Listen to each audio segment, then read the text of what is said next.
Rancangan Undang-Undang Perampasan Aset menjadi satu dari tuntutan yang diserukan dengan lantang sepanjang aksi demo di DPR sepekan ini. RUU ini telah mandek selama lebih dari 15 tahun, tak kunjung disahkan usai melewati 2 era presiden dan sampai pemerintahan Presiden Prabowo Subianto hari ini. Rakyat geram berkali-kali mendesak agar RUU itu disahkan hingga deretan demo pun terjadi sedari 25 Agustus 2025 lalu.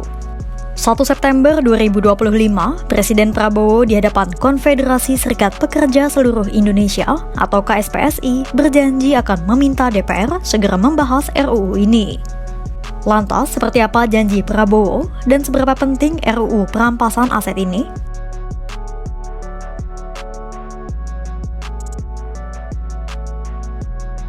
Sejak 25 Agustus 2025, sejumlah wilayah di Indonesia menjadi titik panas aksi demonstrasi. Aksi penyampaian aspirasi oleh berbagai elemen masyarakat bahkan masih terjadi hingga video ini tayang pada 2 September 2025.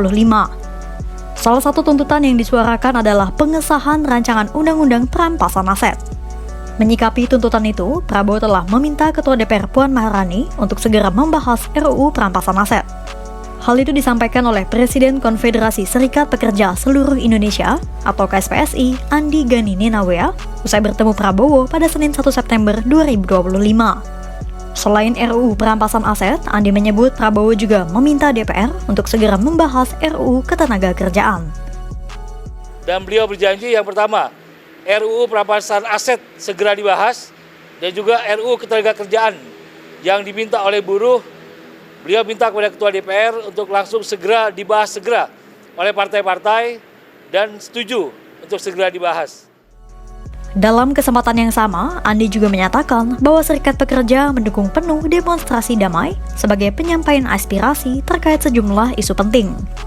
Andi menegaskan dirinya mendukung demonstrasi damai sekaligus menolak keras aksi anarkis yang berpotensi mengganggu stabilitas negara. Pertanyaannya, apa sebenarnya RUU Perampasan Aset itu?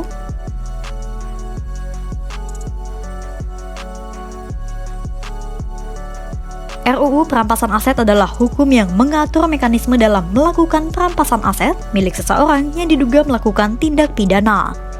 Khususnya tindak pidana korupsi, narkotika, pencucian uang, dan kejahatan terorganisir lainnya. Perampasan aset sendiri merupakan upaya paksa yang dilakukan oleh negara untuk merampas aset dari pelaku tindak pidana. Aset tindak pidana sendiri merupakan setiap aset yang diduga berasal dari tindakan pidana atau kekayaan tidak wajar yang dipersamakan dengan aset tindak pidana. Aset yang dimaksud adalah semua benda bergerak atau tidak bergerak, baik yang berwujud maupun tidak berwujud dan memiliki nilai ekonomis.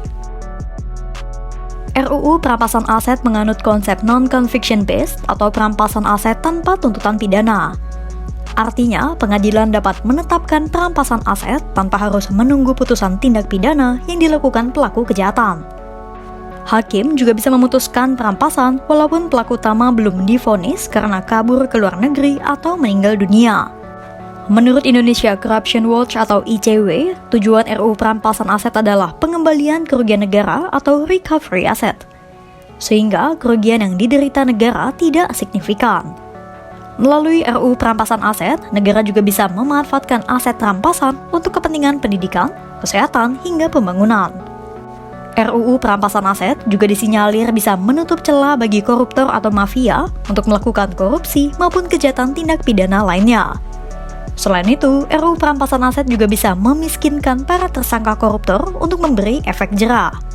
Pertanyaan selanjutnya, seberapa penting RUU Perampasan Aset ini?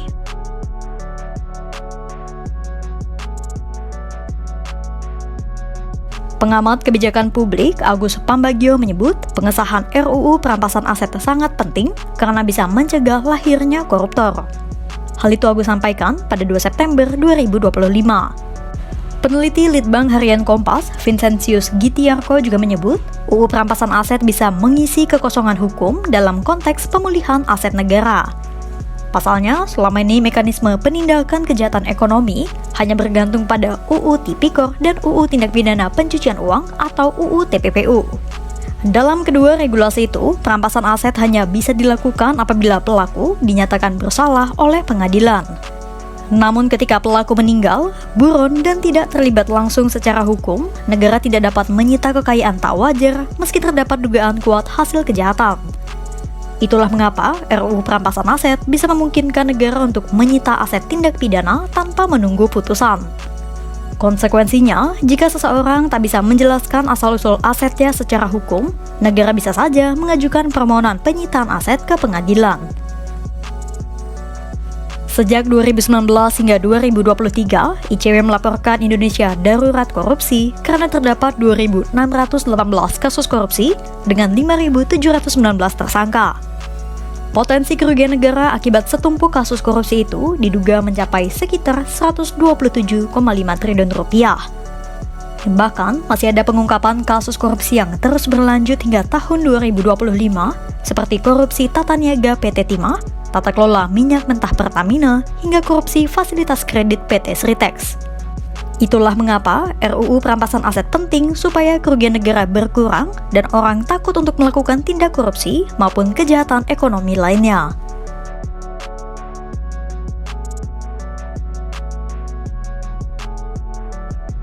Walau DPR tak kunjung mengesahkan RUU Perampasan Aset, namun peraturan ini sudah menjadi sorotan sejak lama. RUU Perampasan Aset pertama kali diusulkan masuk dalam program legislasi nasional pada tahun 2003 di era Presiden ke-6 Susilo Bambang Yudhoyono. Hingga 2012, RUU Perampasan Aset nyaris mencapai pembahasan final, namun tak ada tindak lanjut dari DPR. Kemudian sejak tahun 2014 hingga 2024, berulang kali Presiden ke-7 Joko Widodo mendorong DPR mengesahkan RUU Perampasan Aset. Jokowi bahkan telah mengirimkan surat presiden pada DPR untuk segera membahas RUU Perampasan Aset. Namun, meski sudah ada surat presiden, DPR masih saja tak kunjung merampungkan RUU Perampasan Aset. Upaya pemerintah mewujudkan RUU Perampasan Aset pun masih dilakukan di era Prabowo Subianto. Namun, usai RUU itu terus mengambang hingga hampir setahun masa pemerintahan Presiden Prabowo, tak kunjung dibahas di DPR. Imbasnya, desakan rakyat itu pun menjadi serangkaian aksi demo di tanah air yang terjadi sejak akhir Agustus 2025 ini. Buruh, pengamat, dan berbagai elemen masyarakat pun sangat mendukung diwujudkannya RUU Perampasan Aset. Tapi, kenapa DPR tak kunjung menyetujuinya? Pembahasan RUU Perampasan Aset tertunda karena DPR memilih menunggu pengesahan RKUHP terlebih dahulu. Tapi hingga kini, belum ada penugasan resmi dari pimpinan DPR ke Komisi 3 atau Badan Legislasi untuk membahas RUU Perampasan Aset. Padahal, Guru Besar Hukum Universitas Jenderal Sudirman, Hipnu Nugroho menilai tak ada alasan logis untuk menunda pembahasan RUU Perampasan Aset. Karena Hipnu menyatakan bahwa RUU Perampasan Aset dan KUHP adalah dua instrumen hukum yang berbeda. Sementara anggota DPR dari Badan Legislasi, Ahmad Irawan, mengkritik substansi dari RUU Perampasan Aset, terutama di Pasal 5. Ahmad menilai di Pasal 5, pendekatan pidana dan perdata tercampur aduk dan berpotensi melanggar hak konstitusional warga negara. Prabowo telah menegaskan bahwa RUU Perampasan Aset akan jadi prioritas utama di masa awal pemerintahannya. Namun kenyataannya, dorongan ini berhadapan langsung dengan dinamika di parlemen yang sejak lama terlihat hati-hati dan seringkali menunda. Pertanyaannya, akankah janji ini benar-benar berujung pada lahirnya undang-undang yang mampu memiskinkan koruptor? Atau justru kembali terjebak dalam putaran panjang politik dan proses legislasi seperti yang terjadi di era sebelumnya?